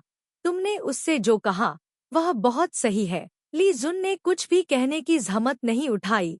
उसने अपना गला गीला करने के लिए पानी का एक घूंट लिया और फिर कहा, मुझे चाहिए कि वह अपनी पूरी ताकत से काम करे, इसलिए मुझे अभी भी उसे स्पष्ट रूप से समझाना है। झो यून, तो तुमने मुझे कुछ क्यों नहीं समझाया? क्या तुम्हें मेरी पूरी ताकत से काम करने की जरूरत नहीं है? ली जुन, कोई जरूरत नहीं है। झो यून का गला रोटी से घुट गया। वह वास्तव में किसी को मारना चाहती थी। लाई तुआन ने चू वैन के हाव भाव देखे और उसके पास आते ही मुस्कुरा दिया। चू वान ने टालमटोल नहीं किया। ली तुआन की कोहनी मेज पर टिकी हुई थी, इत्मीनान से उसे शिक्षित कर रही थी।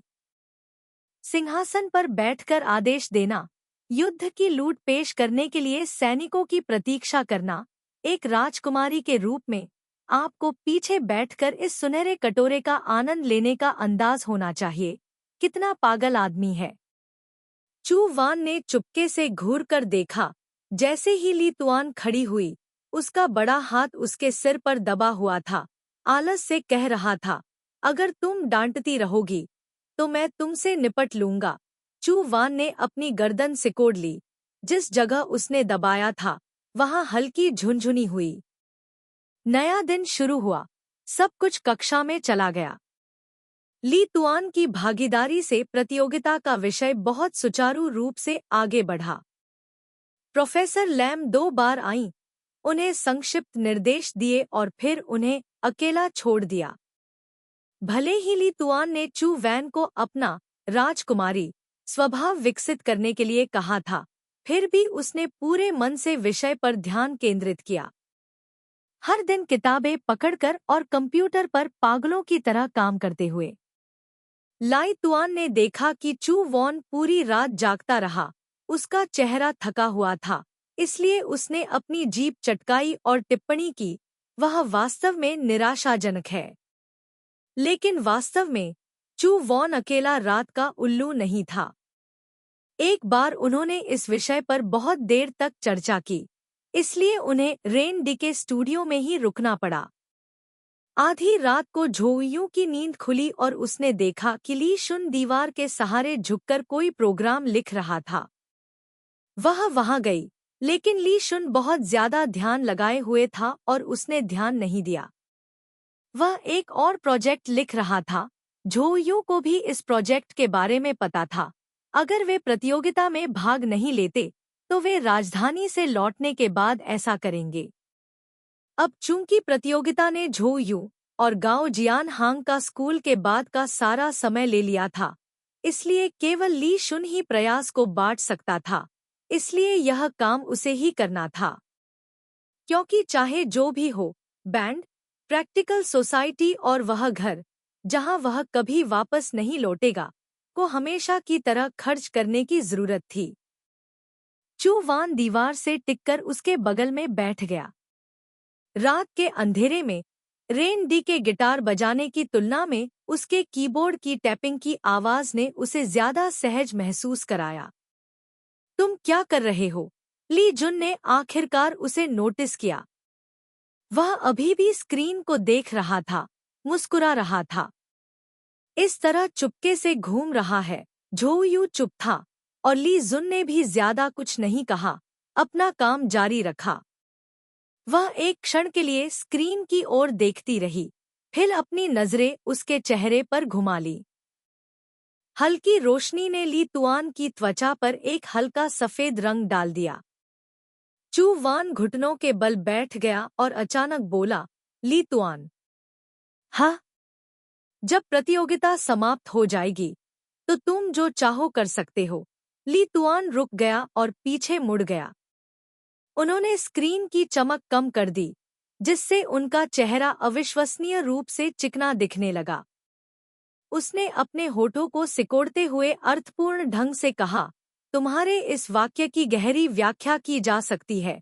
झोउयू ने उसकी चिढ़ाने वाली बातों पर ध्यान देने की जहमत नहीं उठाई। मैं सच कह रहा हूँ। भविष्य में तुम जो भी करना चाहो, तुम्हारे जो भी लक्ष्य हों, तुम उसमें मुझे शामिल कर सकती हो। ली शुन ने थोड़ा मुस्कुराया। तुम एक राजकुमारी हो, तुम्हें बोलते समय अपनी हैसियत पर ध्यान देना होगा। झोउयू ने अपनी कलाई खींची। कीबोर्ड पर टाइपिंग की आवाज बंद हो गई। उसने उसकी आंखों में देखा। पहली बार उसे लगा कि यह नज़र थोड़ी असामान्य थी, लेकिन लंबे समय तक उसे देखने के बाद उसमें एक अवर्णनीय कोमलता थी। उसने एक गहरी सांस ली और शांति से कहा, मैं मजाक नहीं कर रही हूँ। मैंने जो कहा वो सच है। खामोश माहौल में ली शुन ने धीरे से उसकी गर्दन को सहलाया, जैसे कि वह किसी ऐसे बच्चे को मना रहा हो जो सो नहीं रहा हो, और धीरे से कहा, हाँ, मुझे पता है। खंड 1 अध्याय 39। आखिरी बार पुष्टि करें। झोउयू ने पंजीकरण फॉर्म लिया और ली शुन के सामने रख दिया। वह बेहद अधीर था। आपने कितनी बार इसकी पुष्टि की है? झोउयू ने धीरे से कहा, आपने कब ध्यान से देखा है? मैंने हमेशा फॉर्म भरा है। वह ली शुन के बगल में बैठ गई, उसके साथ प्रत्येक आइटम की जांच की। इसके अलावा एक बार यह पंजीकरण फॉर्म जमा हो जाने के बाद इसे बदला नहीं जा सकता। भविष्य में आपको अभी भी बहुत सी चीजों का ध्यान रखना है, जिसमें क्वालिफाइंग राउंड पास करने के बाद आपको फाइनल में भाग लेने के लिए राजधानी जाना होगा और पेशेवर जजों के सामने एक प्रेजेंटेशन भी देना होगा। इसके अलावा ली शुन ने पंजीकरण फॉर्म पकड़ लिया। अरे, चू वान इसे वापस लेना चाहता था, लेकिन दुर्भाग्य से ली तुआन लंबा था। उसने अपना हाथ ऊपर उठाया, जिससे चू वान के लिए कुछ और करना असंभव हो गया। ली तुआन ने पंजीकरण फॉर्म को मोड़ा और काओ किएन होंग की ओर फेंक दिया। जल्दी करो और इसे दूर रखो। काओ किएन होंग मुस्कुराया और इसे पकड़ लिया। अप्रैल के मध्य में पंजीकरण फॉर्म जमा किया गया था। अप्रैल के अंत तक प्रतियोगिता के उत्पाद मूलतः पूरे हो गए थे। क्वालिफाइंग राउंड तक आधा महीना बाकी है। चू वान ने ली तुआन को देखा और उससे एसोसिएशन की नई परियोजना के बारे में पूछा। क्या गड़बड़ है? ली तुआन ने व्यंग्य किया। आप अन्य चीजों के बारे में बहुत चिंतित हैं। चू वान अवाक रह गया। आपकी मदद करना चाहते हैं, लेकिन फिर भी आपका उपहास किया जाता है। इस दुनिया में आप सचमुच अद्वितीय हैं। अंत में ली शुन ने उसे कोई काम नहीं सौंपा। क्या तुमने नहीं कहा था कि तुम्हें जीतना ही होगा? तो चलो जीतने के बाद इस बारे में बात करते हैं। इसलिए प्रतियोगिता से पहले बचे हुए 10 दिनों में झो यूं अभी भी इस विषय में डूबा हुआ था, बार बार कार्यक्रम की जांच कर रहा था और यहाँ तक कि सॉफ्टवेयर को अपग्रेड करने की योजना भी बना रहा था। आखिरकार क्वालिफाइंग राउंड का दिन आ गया। क्वालिफाइंग राउंड रिमोट सबमिशन से शुरू होता है। उस दिन चू वान सुबह सुबह उठकर सीधे एसोसिएशन के दफ्तर की ओर भागा। पूरी रात यहीं रहना है। ली शुन बैग को कमरे में ले गया। झो यून ने अपना सिर घुमाया। ली शुन ने अपनी भौहें उठाईं और कंप्यूटर की ओर देखा। भेजे दबाओ। और क्या करना है? झो यून ने ली शुन को देखा और धीमी आवाज में पूछा, क्या आपको लगता है कि हमें इसे फिर से जांचना चाहिए? ली शुन ने कंप्यूटर चालू किया, कॉफी टेबल के सहारे झुक गया। यह पहले से ही पैक है। आपको और क्या जांचना है? जल्दी करो और इसे जमा करो। झो यून की तर्जनी उंगली माउस पर कुछ बार झिझकी, लेकिन इसे दबाया नहीं। वह चिंतित थी। क्या ऐसा कोई मौका है कि ओएस प्लेटफॉर्म में कोई समस्या होगी? नियमों के अनुसार प्रतियोगिता के लिए प्रस्तुत उत्पाद केवल 3 ओएस प्लेटफॉर्म पर आधारित हैं, जिनमें विंडोज, लिनक्स और यूनिक्स शामिल हैं। आपके लिए कोई समस्या होना मुश्किल है। झो यूं कुछ सेकंड के लिए चुप रही, फिर बोली, तो क्या कोई संभावना है? उसने अभी बोलना समाप्त ही किया था कि ली शुन ने अब और सुनना नहीं चाहा और उसके लिए भेजने का बटन दबाया। एक झटके में फाइल भेज दी गई। वह कुर्सी पर बैठी हुई बहुत देर तक सफल संदेश को देखती रही। कल रात वह प्रतियोगिता के बारे में सोचते हुए पूरी रात सो नहीं सकी। काम अभी तक नहीं भेजा गया था, लेकिन अब जब यह भेजा गया था तो उसने राहत की सांस ली। ली शुन ने जल्दी से एसोसिएशन कार्यालय में कुछ मामलों को सुलझाया और फिर झो यून को कक्षा में खींच लिया। चलो चलो कक्षा में चलते हैं। झो यून लड़खड़ाते हुए कक्षा में गया। पहले पीरियड को पार करने की कोशिश की, दूसरे पीरियड में संघर्ष किया और अंत में प्रोफेसर लिन की कक्षा के दौरान सो गया। वह शिक्षक के सामने ही सो गई और जब वह जागी तो कक्षा समाप्त हो चुकी थी। दोपहर में चू वान प्रोफेसर लैम को अपना होमवर्क जमा करने गई और काओ किएन होंग उसके साथ गया। वह भी प्रतियोगिता में उतनी ही रुचि रखता था जितनी कि वह, तथा अक्सर शिक्षक से स्थिति का विश्लेषण करने के लिए कहता था। टीचर लैम उसके सवाल से दंग रह गईं। अरे, अपने आप को तो देखो, तुम्हें किस बात की चिंता है? शिक्षक ने चाय का कप उठाया। हम केवल क्वालिफाइंग राउंड में प्रतिस्पर्धा कर रहे हैं। क्या आपको लगता है कि हमारा उत्पाद फाइनल तक नहीं पहुंच पाएगा? काओ जियान होंग ने मुस्कुराते हुए कहा, हम अधिक सुरक्षित महसूस करने के लिए बस अधिक प्रश्न पूछ रहे हैं। शिक्षक: इतना घबराइए नहीं, देखिए हम कितने घबराए हुए हैं, प्रोफेसर लैम ने बड़बड़ाते हुए कहा। हालांकि मैं अभी भी उस बिगड़ैल ली शुन को घमंडी और अहंकारी होने के लिए डांटता हूँ, लेकिन कभी कभी हमें उससे और भी कुछ सीखना चाहिए। युवा लोगों को आत्मविश्वासी होना चाहिए। झो यून चुपचाप एक तरफ खड़ा रहा और मन ही मन सोच रहा था कि उस दिन शिक्षक ने उसे सचमुच डांटा था। यह सही है, प्रोफेसर लिन ने अचानक अपनी चायदानी की, बस याद किया। विश्लेषण करें कि केवल कुछ स्कूल हैं जो सूचना प्रौद्योगिकी में मजबूत हैं, और वे सभी राष्ट्रीय रक्षा अकादमी का हिस्सा हैं। जो भी विश्लेषण करने के लायक है, जो भी प्रतिभा है, आप लोग बाहर खड़े होंगे। आप अपने लिए देख सकते हैं। अंत में पुरस्कार जीते इस वर्ष के पुरस्कार प्रणाली पर निर्भर करता है। वैन ने विषयों की सूची ली, जल्दी से उसे पलटा, और जब उसने उस स्कूल का नाम देखा तो वह अचानक रुक गया। फेंग झिजिंग ने वास्तव में प्रतियोगिता में भाग लिया था और वह टीम लीडर भी था। झो यून ने उनके काम का शीर्षक देखा, smart USB port encryption. Association के कार्यालय में पहुंचकर झो यून ने यूएसबी पोर्ट एन्क्रिप्शन पर सभी शोध पत्रों को खोजने के लिए ऑनलाइन जाकर कुछ घंटों तक चुपचाप पढ़ा। जब सूरज ढल गया तो झो यून ने भौहें सिकोड़ी और अपने बगल वाले व्यक्ति से पूछा, क्या आप यूएसबी डिवाइस पोर्ट को एन्क्रिप्ट कर सकते हैं? ली जुन ने कंप्यूटर से ऊपर देखा। क्या? झो यून ने फिर दोहराया। ली जुन ने अपना सिर झुकाया, उदासीनता से कहा, यह अभी खत्म नहीं हुआ है, आप पहले से ही कुछ और सोच रहे हैं। झो यून, मैं गंभीरता से पूछ रहा हूँ, क्या आप इसे कर सकते हैं? ली जुन ने उसकी आंखों में देखा, अपनी ठुड्डी को छुआ, कुछ देर सोचने से पहले कहा, पोर्ट को एन्क्रिप्ट करें। अगर आप सिर्फ वही काम करना चाहते हैं जो आपने कहा था, तो माइक्रो कंट्रोलर एक को प्रोसेसिंग होस्ट के रूप में बदलें और फिर एक चिप पोर्ट बनाएं।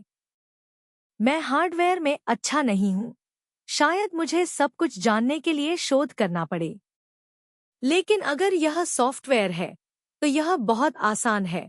बस पोर्ट को प्रोसेस करें और पासवर्ड सेट करें। एक माइक्रो कंट्रोलर एक चिप पर एकीकृत कंप्यूटर है। इसका उपयोग अक्सर इलेक्ट्रॉनिक उपकरणों को नियंत्रित करने के लिए किया जाता है। संक्षेप में, एक माइक्रो कंट्रोलर एक प्रणाली है जिसमें पर्याप्त प्रदर्शन और कम लागत वाला माइक्रो प्रोसेसर, कंप्यूटर में उपयोग किए जाने वाले सामान्य प्रयोजन वाले माइक्रो प्रोसेसरों के विपरीत होता है, जो memory, input output module, digital से एनालॉग और एनालॉग से डिजिटल रूपांतरण मॉड्यूल आदि जैसे परिधीय ब्लॉकों के साथ संयुक्त होता है। कंप्यूटर में मॉड्यूल अक्सर चिप्स और बाहरी सर्किट द्वारा बनाए जाते हैं। माइक्रो कंट्रोलर्स का उपयोग आमतौर पर एम्बेडेड सिस्टम बनाने के लिए किया जाता है। यह इलेक्ट्रॉनिक उपकरणों, बिजली के उपकरणों, washing machine, microwave oven, telephone, DVD player, multimedia device, स्वचालित उत्पादन लाइनों आदि में काफी दिखाई देता है। झो यून, क्या यह मुश्किल है? ली जुन ने उसकी ओर देखा, क्या गलत है? राजकुमारी एसोसिएशन के लिए बाहरी परियोजनाओं को भी स्वीकार करती है? झो यून अवाक रह गई। ली जुन ने अपने होठों को सिकोड़ते हुए प्रशंसा की, बहुत बढ़िया, तुम्हें पता है कि नौकरी कैसे ढूंढनी है। मैं तुम्हें पहले ही बता दूंगा, तुम्हारी हैसियत बहुत अच्छी है, इसलिए इसे बेचो मत। हमारे पास खर्च करने के लिए पैसे की कमी नहीं है। झो यून ने पहले के शोध पत्रों पर नजर डाली, उसका सिर धड़क रहा था। उसके पास ली जुन के साथ बहस करने की ऊर्जा नहीं थी। उसने गहरी सांस ली और एक एक शब्द बोला, मैं तुमसे पूछ रही हूँ, अगर तुम इसे करोगी तो इसमें कितने दिन लगेंगे? वह जितनी ज्यादा बेचैन होती गई, ली शुन उतना ही इत्मीनान से बोलने लगा। अंत में उसने अपनी कुर्सी घुमाई, अपना हाथ मेज पर रखा और मुस्कुराते हुए कहा, निर्णय कीमत पर निर्भर करता है। झो यूं, अगर तुम ऐसी कीमत देते हो जिससे तुम बेहद संतुष्ट हो, तो तुम्हें अपना पूरा प्रयास करने में कितना समय लगेगा? ली शुन ने झो यूं की चमकीली आंखों को देखा और कहा, यह जरूरतों पर निर्भर करता है। इस दुनिया में एन्क्रिप्ट करने के कई तरीके हैं और स्तर भी अलग अलग हैं। अगर यह उच्च स्तरीय एन्क्रिप्शन है तो इसमें लंबा समय लग सकता है, लेकिन अगर यह सिर्फ पोर्ट एन्क्रिप्शन फंक्शन कर रहा है तो यह बहुत जल्दी पूरा हो जाएगा। वह एक पल के लिए रुका और फिर शांति से बोला, क्या हुआ? तुम्हें तो यह सब सामान्य ज्ञान है, तुम मुझसे क्यों पूछ रही हो? चू वैन को समझ नहीं आया कि क्यों। वह तो बस ली तुआन से एक सवाल पूछना चाहती थी, मानो पूछने से उसे सहजता महसूस होगी। मैं खाने जा रही हूँ। चू वैन ने कंप्यूटर बंद कर दिया। लाई तुआन ने चू वैन के जाते हुए चेहरे को गंभीरता से देखा। काफी देर बाद वह उठ खड़ा हुआ और उसने किताब के पीछे लगे उम्मीदवारों की सूची उठाने के लिए हाथ बढ़ाया, जिसे चू वान दोपहर भर पढ़ने के लिए घर ले आया था। रात को चू वान छत पर धूम्रपान करता था। वह रेलिंग के सहारे झुककर रात के आसमान की ओर देखने लगी। आज मौसम अच्छा है। चू यून हैरान था। इस शहर के नज़ारे देश में सबसे बेहतरीन माने जाते थे, इसे क्यों नहीं देखा जा सका? करीब एक हफ्ते बाद क्वालिफाइंग राउंड के नतीजे सामने आए और यह कोई आश्चर्य की बात नहीं थी कि चू यून का ग्रुप फाइनल में पहुंच गया था। स्कूल में कुल 3 प्रतिस्पर्धी समूह थे, जिनमें से 2 अगले दौर में पहुंच गए। चू वैन कंप्यूटर के सामने खाली बैठा था। गाओ जियानहोंग दूसरी तरफ ली शुन के साथ फाइनल की प्रक्रिया पर चर्चा कर रहे थे। प्रस्तुति का समय केवल 10 मिनट है, फिर उत्पाद का प्रदर्शन है। अंतर्निहित आवश्यकता यह है कि कम समय में उत्पाद को अपनी रचनात्मकता, उच्च तकनीक और भविष्य की प्रयोज्यता के साथ विशेषज्ञ समूह के सामने प्रस्तुत किया जाना चाहिए। गाओ जियानहोंग ने ली शुन को सुनने के लिए प्रत्येक शब्द पढ़ा। उसके बाद विषय का बचाव करने का भी समय है। यह महत्वपूर्ण है। यहाँ जो लिखा है उसे देखें। सवालों का आत्मविश्वास के साथ जवाब दें, लेकिन बिल्कुल दिखावा न करें। हमेशा विनम्र और वस्तुनिष्ठ रवैया बनाए रखें। ली शुन, क्या आप इन शब्दों को देख रहे हैं? विनम्र और वस्तुनिष्ठ। ली शुन, क्या आप सुन रहे हैं? अरे! गाओ जियानहोंग ने कुछ बार आवाज लगाई, लेकिन किसी ने जवाब नहीं दिया। ली तुआन उसके बगल में कुर्सी पर झुककर सिगरेट पी रहा था। उसकी आंखें दूसरी ओर थी। इस बीच चू वैन वहां एक अचंभे में बैठा था। गाओ किएनहोंग ने भौहें सिकोड़ी। तुम दोनों को क्या हो गया है? चू वैन अपने होश में आया और जल्दी से कागज और कलम ले आया। गाओ जियानहोंग ने अंतिम मैच प्रक्रिया को दोहराया और अंत में फिर से निर्देश दिया, ली जुन, जब आप प्रस्तुत करते हैं तो आपका रवैया अच्छा होना चाहिए। ली जुन ने उदासीनता से कहा, यदि आप सहज नहीं हैं तो आपको प्रस्तुत करना चाहिए। गाओ जियानहोंग, नियम यह है कि टीम के नेता को प्रस्तुत होना चाहिए। झो यून ने ली जुन से यह भी कहा, आप सबसे मजबूत हैं, आपके लिए जवाब देना अधिक उचित होगा। ली जुन ने धुएं के माध्यम से उसकी ओर देखा, कुछ भी नहीं कहा। चलो इस पर फैसला करते हैं। गाओ जियानहांग ने लैपटॉप आगे बढ़ा दिया। फाइनल तक अभी भी काफी समय है। हम प्रोग्राम को फिर से बेहतर बना सकते हैं। समय धीरे धीरे बीतता गया। एक दिन चू वान दोपहर तक एसोसिएशन के दफ्तर में बैठकर कार्यक्रम बनाता रहा, फिर थककर टेबल पर ही सो गया। जब वह उठा तो उसकी आंखें पसीने से धुंधली हो चुकी थी। जून के अंत में बहुत गर्मी थी। उसने खिड़की से बाहर देखा। सूरज की रोशनी बांस के जंगल से होकर पत्थर के रास्ते पर चमकती हुई, जगमगाती हुई गुजरी। इस सेमेस्टर के विषय समाप्त हो चुके थे। अब अंतिम परीक्षा की तैयारी के लिए समीक्षा चरण में प्रवेश कर रहे थे। जुलाई के मध्य में परीक्षा के बाद गर्मी की छुट्टियां शुरू हो जाएंगी। समय गुजर जाता है। चू वैन ने अपने बगल में टाइप कर रहे व्यक्ति की ओर देखा। गर्मी की दोपहर में लोगों को सुस्ती महसूस होती थी और अभी एयर कंडीशनर चालू करने का समय नहीं था, इसलिए कमरा बहुत घुटन भरा था। मैंने पहले जो बर्फीला पानी खरीदा था, उसका बाहरी हिस्सा पानी की बूंदों से ढका हुआ था, जो कभी-कभी चुपचाप एक धारा के रूप में बह रही थी। पहला साल एक झटके में खत्म हो गया था। इस साल उसकी मां को उसके अंतिम परीक्षा परिणामों के लिए कोई विशेष आवश्यकता नहीं थी। वह जानती थी कि वह हमेशा परीक्षा की तैयारी में व्यस्त रहती थी।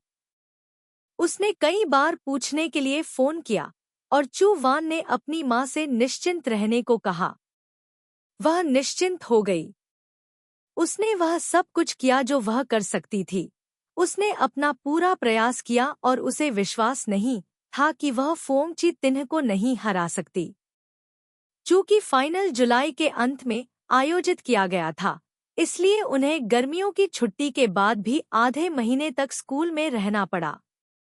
प्रबंधन की आसानी के लिए स्कूल ने सभी छात्रों को एक ही इमारत में रहने की व्यवस्था की। ली शुन का शेड्यूल आम लोगों से अलग था, इसलिए वह अकेले ही रेन डी के स्टूडियो में चला गया। उनके प्रतियोगिता उत्पादों को अनगिनत बार अपग्रेड किया गया था और अंत में प्रोफेसर लिन ने उन्हें देखने की भी जहमत नहीं उठाई। उन्होंने सिर्फ एक वाक्य कहा, अगर आपके समूह को कुछ हुआ तो मैं तुरंत रिटायर हो जाऊंगा, और फिर उन्होंने दूसरे समूह के उत्पादों पर ध्यान केंद्रित किया। 2 हफ्ते ऐसे ही गुजर गए और एक सुबह नीले आसमान और सफेद बादलों के साथ प्रोफेसर लैम ने आखिरकार 2 प्रतिस्पर्धी समूहों को राजधानी के लिए उड़ान भरने के लिए प्रेरित किया। खंड 1 अध्याय 40। अंतिम दौर का स्थल अभी भी वही स्कूल था जहां पिछली बार पुरस्कार समारोह आयोजित किया गया था, लेकिन इस बार यह थोड़ा अधिक सुनसान लग रहा था। स्कूल में गेस्ट हाउस की व्यवस्था अभी भी थी। हालांकि झोयू का समूह कुछ दिन पहले ही आ गया था, लेकिन प्रतियोगिता में भाग लेने वाले कई समूह पहले से ही गेस्ट हाउस में रह रहे थे। चूंकि गर्मी की छुट्टियां थी, इसलिए यह परिसर में सबसे अधिक चहल पहल वाली जगह थी, जहां देश भर से छात्र एकत्रित होते थे, एक दूसरे से अनुभवों का आदान प्रदान करते थे और सीखते थे। झोयू को अभी भी एक सीनियर के साथ एक कमरा साझा करने के लिए नियुक्त किया गया था। इससे पहले कि वह पैकिंग पूरी करती, किसी ने दरवाजा खटखटाया। उसने सोचा कि यह काओ जियान होंग और लीक सुन हैं, जो प्रतियोगिता पर चर्चा करने आए हैं, लेकिन जैसे ही उसने दरवाजा खोला, उसने एक चेहरा देखा जो न तो परिचित था और न ही अपरिचित। आप लोग यहाँ हैं। जो व्यक्ति आया था वह बहुत ही उत्साही था। उसने चू वैन को गले लगाया। हे भगवान! चू वान ने तेज फल जैसी खुशबू में अपना सिर उठाया। इस लड़की का नाम क्या है? क्या था? आपका समूह बहुत देर से आया। इस क्षेत्र के सभी विश्वविद्यालय कुछ दिन पहले ही आ गए। मुझे अब याद आया, यह तू लेना है। चू वैन ने दोस्ताना अंदाज में मुस्कुराते हुए कहा। हमारे शिक्षक ने विमान टिकट देर से बुक किए। तू लेना ने चू वैन को आमंत्रित किया। चलो, मेरे कमरे में आओ और बैठो। चू वैन ने पैकिंग भी पूरी नहीं की थी जब तू लेना ने उसे अपने कमरे में खींच लिया। अंदर लगभग 7 या 8 लोग उत्साहपूर्वक बातें कर रहे थे। कंप्यूटर बिस्तर और मेज पर बिखरे हुए थे। 3 और 5 के समूहों में विभाजित थे। हम लंबे समय से आप लोगों का इंतजार कर रहे हैं। मैं आपको हमारे समूह का उत्पाद दिखाता हूँ। तू लेना कंप्यूटर के पास गई और उत्साह से अपनी टीम के उत्पाद को खोला। हमने स्वचालित रूप से पायरेटेड पुस्तकों का पता लगाने वाला सिस्टम सॉफ्टवेयर बनाया है। यह एक विशेष स्कैनिंग सिस्टम है। चू वैन ने तू लेना को अपनी टीम के उत्पाद को चलाते हुए देखने पर ध्यान केंद्रित किया। ईमानदारी से कहूँ तो यह बुरा नहीं है, लेकिन सिस्टम की पूर्णता अभी भी उसके समूह से बहुत पीछे है। इसे चलाने के बाद तुलेना ने चू वैन से पूछा, आप क्या सोचते हैं? चू वैन, बहुत अच्छा, कोड सुरक्षा दिशा बहुत अच्छी है।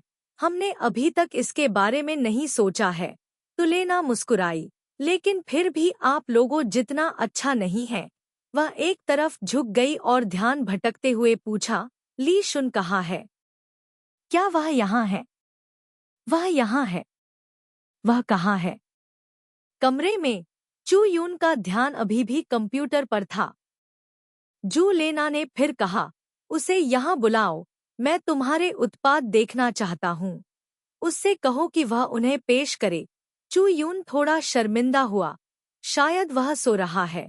जू लेना ने उसे धक्का दिया, चिढ़ाते हुए, इस समय क्या सो रहा है, बूढ़े आदमी? चू यून ने मन ही मन सोचा कि शीर्ष छात्र ली को ये शब्द न सुनने देना सबसे अच्छा था। उसके अनुभव के आधार पर जो कोई भी उसका मजाक उड़ाएगा, उसका अंत दुखद होगा। जू लेना ने फिर भी मनाने की कोशिश की, मेरे समूह ने तुम्हें पहले ही दिखा दिया है। अगर उसे पता होता तो वह इसे नहीं देखती। उसे वास्तव में अपने समूह में कोई दिलचस्पी नहीं थी। जू लेना, जाओ, उसे यहाँ बुलाओ। ठीक है, ठीक है। यह सच है कि आपको दूसरे लोगों के चेहरे का सम्मान करना चाहिए। चू वान ने अपना फोन निकाला और लाई तुआन को फोन किया, लेकिन किसी ने जवाब नहीं दिया। उसने काओ किएन हांग को फिर से फोन किया। उसने तुरंत फोन उठा लिया। काओ जियानहोंग दूसरे कमरे में किसी से कुछ चर्चा कर रहा था। झो यून ने उससे पूछा, ली शुन कहाँ है? जब मैं वहां से निकला तो वह अभी भी कमरे में प्रोग्राम लिख रहा था। झो यून ने फोन रख दिया और जू लेना से कहा, मैं उसके कमरे में जाकर देखूंगा। 1 मिनट रुको। लड़कों का समूह ऊपर था। झो यून ने अपना सिर नीचे किया और ऊपर चला गया। अप्रत्याशित रूप से सीढ़ियों पर किसी से मिला। ओह, झो यून। जब झो यून ने यह आवाज सुनी तो उसका पेट अचानक से मचल उठा। वह थोड़ा असहज महसूस कर रही थी, लेकिन फिर भी उसने अपना सिर उठाया और मुस्कुराई। फेंग ज़ीजिंग। फेंग ज़ीजिंग का शरीर औसत दर्जे का था। वह थोड़ी पतली थी, उसका माथा चौड़ा था और उसने रिमलेस चश्मा पहना हुआ था। चू वैन को याद आया कि जब वह मिडिल स्कूल में था तो वह अक्सर अपने डेस्कमेट से अपने माथे की डींगे मारता था और कहता था कि यह बुद्धिमत्ता का प्रतीक है। वास्तव में वह बहुत होशियार है। मैं मूल रूप से पहले आपसे संपर्क करना चाहता था, लेकिन मेरे पास आपका फोन नंबर नहीं है। फेंग झिजिंग तीसरे चरण पर खड़ा था। झो यून वास्तव में उसके चेहरे को देखने के लिए अपना सिर उठाकर कोई प्रयास बर्बाद नहीं करना चाहता था। मैंने मिस लियू से संपर्क किया। क्या उसने आपको बताया? हाँ, मैंने आपको बताया। आप भी प्रतियोगिता में भाग ले रहे हैं। आप कौन सा उत्पाद बना रहे हैं? झो यून ने उसे अपना विषय बताया। फुओंग ची तिन बार बार कहता रहा, ओहो, मुझे कुछ कुछ आभास हो रहा है। उसने कागज के ढेर को थाम लिया और खुद को पंखा झलते हुए कहा, आज बहुत गर्मी है। प्रायोजक अभी भी मुझसे मिलना और बाद में चर्चा करना चाहते हैं। हम 7 बजे के आसपास काम खत्म कर लेंगे, फिर साथ में खाना खाने चलते हैं। झो यून ने अपना सिर हिलाया, कोई जरूरत नहीं। फेंग ज़ीजिंग ने मुस्कुराते हुए कहा, पुराने सहपाठियों ने लंबे समय से एक दूसरे को नहीं देखा है। खाना खाना और थोड़ी बातचीत करना ठीक है। वास्तव में कोई जरूरत नहीं है। झो यू ने अचानक एक बहाना ढूंढ लिया। आज रात टीम लीडर के साथ हमारी मीटिंग है। फेंग ज़ीजिंग ने रुककर कहा, टीम लीडर? ली जुन? झो यू ने अनजाने में अपनी पीठ सीधी कर ली। तुम उसे जानते हो? फेंग ज़ीजिंग ने मुस्कुराते हुए सिर हिलाया। मैंने पिछले पुरस्कार समारोह में इस पर ध्यान दिया था, मुख्य रूप से इसलिए क्योंकि उसके बाल बहुत शानदार थे। यह एक राष्ट्रीय प्रतियोगिता है, क्या इतना शानदार होना ठीक है? आप भी प्रतिस्पर्धा कर सकते हैं, तो हमारे वेलेडिक्टोरियन क्यों नहीं कर सकते? ठीक है, मैं देर से जा रहा हूँ। मैं पहले जाऊंगा। फेंग ज़ीजिंग कुछ कदम चली और फिर रुक गई। मुझे अपना सेल फोन नंबर दो। मेरे पास मेरा सेल फोन नहीं है। मुझे नंबर याद नहीं है। फेंग ज़ीजिंग ने चुपचाप भौहें सिकोड़ ली। हे भगवान! चलो इसके बारे में बाद में बात करते हैं। फेंग ज़ीजिंग चली गई। झोउ यू ऊपर जाने से पहले बहुत देर तक स्थिर खड़ा रहा। 2 कदम चलने के बाद ही उसे सीढ़ी के दरवाजे से एक उदासीन आवाज सुनाई दी। मैंने पूछा था कि आज रात की मीटिंग कब है। चू वैन लड़खड़ा गया, लगभग फिसल कर पीछे की ओर गिर गया। 1 सेकंड बाद उसने लाइटर की परिचित क्लिक की आवाज सुनी। कोने से धुआं निकलता हुआ दिखाई दिया। ली शुन दीवार के सहारे झुका हुआ था। उसके हाथ में पास के सुपरमार्केट से खरीदा हुआ एक बैग था। पैरों में चप्पलें थी। एक नज़र में ही पता चल जाता था कि वह अभी अभी बाहर से लौटा है। झोउ यून उसके पास गया और पूछा, तुमने क्या खरीदा? ली शुन ने कोई जवाब नहीं दिया। अपने मुंह से सिगरेट निकाली। इत्मीनान से झोउ यून के सामने 2 कदम चला और ऊपर से उसे नीचे देखा। मैं तुम्हें बता रहा हूँ, राजकुमारी। झोउ यून मन ही मन घबराया हुआ था। उसे लग रहा था कि उसकी मजाकिया आवाज में ठंडक का एहसास हो रहा था। ली तुआन ने अपना हाथ उठाया, उसकी कनपटियों को जड़ों से लेकर सिरों तक सहलाया, फिर धीरे से छोड़ दिया। उसने शांति से कहा, ऐसा लगता है कि तुमने अभी तक हमारी प्रतियोगिता में भाग लेने का अपना मकसद नहीं बताया है। या मैं इसका क्या जवाब दूं? ओह, ठीक है। चू वैन ने विषय बदलने की कोशिश की। क्या आपको तू लेना याद है? ली तुआन चुप हो गया। चू वैन ने कहा, हम एक बार पहले भी मिले थे। वह प्रतियोगिता उत्पाद पर चर्चा करने के लिए आपको ढूंढना चाहती थी। वह चुप रहा। चू वैन की आवाज धीरे धीरे धीमी हो गई। नीचे। ली तुआन ने व्यंग्य किया और अपने कमरे में वापस जाने के लिए मुड़ गया। उसकी पीठ दूर और दूर हो रही थी। झोउ यूं एक पल के लिए खड़े हो गए, अंत में सीधे होने का फैसला किया और मेरे मिडिल स्कूल के सहपाठी हैं। फिर प्लास्टिक बैग से एक छोटा सा बैग निकाला और बाकी चीजों को बिस्तर पर फेंक दिया और बैग से एक काले short sleeved cotton T shirt को हिलाया। पतली कमर, सपाट पेट, छाती। माफ करना, सचमुच उसकी छाती देखने की हिम्मत नहीं हुई। पुनः ऊपर की ओर देखने पर पता चलता है कि मांसपेशियों और हंसली के बीच का कोण बिल्कुल सही है तथा खोखला भाग बिना किसी परेशानी के सिक्कों की एक माला को समायोजित कर सकता है। ली शुन की त्वचा बहुत पतली थी, फिर भी बहुत चिकनी, हल्की रोशनी की परत से ढकी हुई, मुलायम, साफ और शुद्ध दिख रही थी। ली शुन ने दोनों हाथ ऊपर उठाए। उसके कंधे गायब थे। उसकी शर्ट जल्दी से उतार कर एक तरफ फेंक दी गई। यह प्रकृति की नग्नता का दृश्य है, जो घास और पेड़ों की तरह निर्दोष है।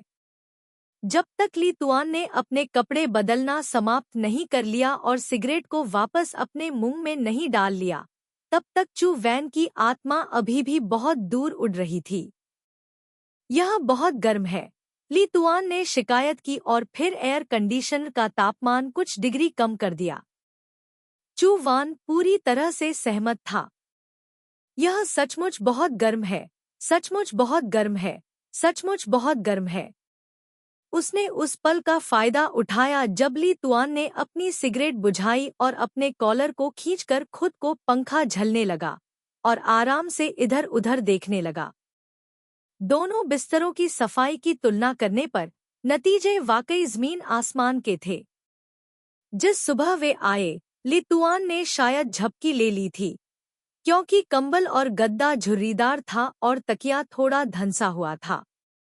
गांव जियानहोंग के बिस्तर की बात करें तो वह अभी भी बिल्कुल नया था, मानो वह उस पर कभी बैठा ही न हो। ली शुन के पास बहुत कम सामान था, केवल एक छोटा सा ट्रैवल बैग, और बहुत ज्यादा कपड़े नहीं थे, जिनमें से ज्यादातर उसने यहाँ आने पर ही खरीदे थे। झोउ यून ने पलटकर देखा। उसने एक बहुत ही साधारण डिजाइन वाली काली टी शर्ट खरीदी थी। एक नज़र में ही पता चल जाता था कि यह एक मुफ्त साइज की टी शर्ट थी। अपने कद के हिसाब से वह थोड़ा छोटा था। उसके शरीर पर कोट ऐसा दिखता था जैसे किसी काले मार्कर पेन से उसके शरीर पर रेखाएं खींची गई हों। लितुआन मजबूत किस्म का नहीं है। उसकी मांसपेशियां उभरी हुई नहीं है। उसका कद लंबा था। उसकी त्वचा चिकनी थी। हर मोड़ सांस लेता हुआ लग रहा था। उसने अभी अभी अपने कपड़े बदले थे और अभी तक बात शुरू भी नहीं की थी कि दरवाजे पर जोरदार दस्तक हुई। गांव जियानहोंग वापस आ गया है। झो यून ने आगे बढ़कर दरवाजा खोला और दरार से फलों की खुशबू सूंघ सकता था। जू लेना ने चुपके से अंदर देखा। मैं यह देखने आया था कि इसमें इतना समय क्यों लगा। झो यून ने मुड़कर देखा। ली शुन आगे बढ़ा। जू लेना ने उससे कहा, आओ, हमारे साथ थोड़ा समय बिताओ। हम बाद में साथ में खाना खाएंगे। परीक्षा में अभी कुछ दिन बाकी हैं। अपने कमरे में ऐसे बंद मत रहो। जू लेना ने झो यून को खींचा। चलो साथ चलते हैं। उसका व्यक्तित्व खुला था और वह स्थानीय थी। शहर में मनोरंजन स्थलों को अच्छी तरह जानती थी। उस शाम उन्होंने झील के किनारे एक रेस्तरां में लगभग 10 लोगों के लिए एक पार्टी रखी। जगह निजी थी, दृश्य सुंदर थे और यह महंगा नहीं था। रात की हवा धीरे धीरे बह रही थी और युवा छात्रों का समूह आराम से शराब पी रहा था, हंस रहा था और दहाड़ रहा था। सड़क के किनारे लगे विलो के पेड़ हिल रहे थे और चमकता हुआ चांद आसमान में लटक रहा था। ली शुन मेज पर बैठा था और हाथ में खाली चाय का प्याला लेकर खेल रहा था, जबकि झो यून चुपचाप उसके पास बैठा था। गांव जियानहोंग जू लीना के साथ प्रतियोगिता पर चर्चा कर रही थी। वह ली शुन के समूह के काम की प्रशंसा करती रही। मैंने सभी अच्छे समूहों का काम देखा है, बस अंतिम क्षण के प्रदर्शन का इंतजार कर रही हूँ। आपके समूह के काम में निश्चित रूप से कोई समस्या नहीं होगी। हमारे प्रशिक्षक कहते रहते हैं कि यह अच्छा है। गांव जियानहोंग ने पूछा, मुझे अभी तक सब कुछ पता नहीं चला है। अन्य समूहों के बारे में क्या? इस साल कितने पुरस्कार होंगे? जू लीना, इस साल शायद थोड़ा और हो। प्रतियोगिता में भाग लेने वाले बहुत सारे समूह हैं। कुछ प्रतिभाशाली समूह भी हैं, लेकिन चिंता न करें, आप निश्चित रूप से प्रथम स्थान जीतेंगे। गांव जियानहोंग मुस्कुराए। जू लीना को कुछ याद आया और उन्होंने मुंह बनाया। आपके समूह में असली ताकत है। हर कोई इसे स्वीकार करता है। यह किसी समूह जैसा नहीं है। ऐसा लगा कि गपशप करने के लिए कुछ दिलचस्प था। झो यून ने अपने कान खड़े कर लिए। ऐसा लग रहा था कि गांव जियानहोंग ने भी इसके बारे में सुना था। उन्होंने कहा, मैंने भी लोगों को आज दोपहर इसके बारे में बात करते सुना। उन्होंने कहा एक स्कूल का नाम लेते हुए, क्या यह वे हैं? चू वान उस स्कूल का नाम सुनकर काफी हैरान हुआ। ली तुआन का हाथ जो चाय के कप से खेल रहा था, अचानक रुक गया।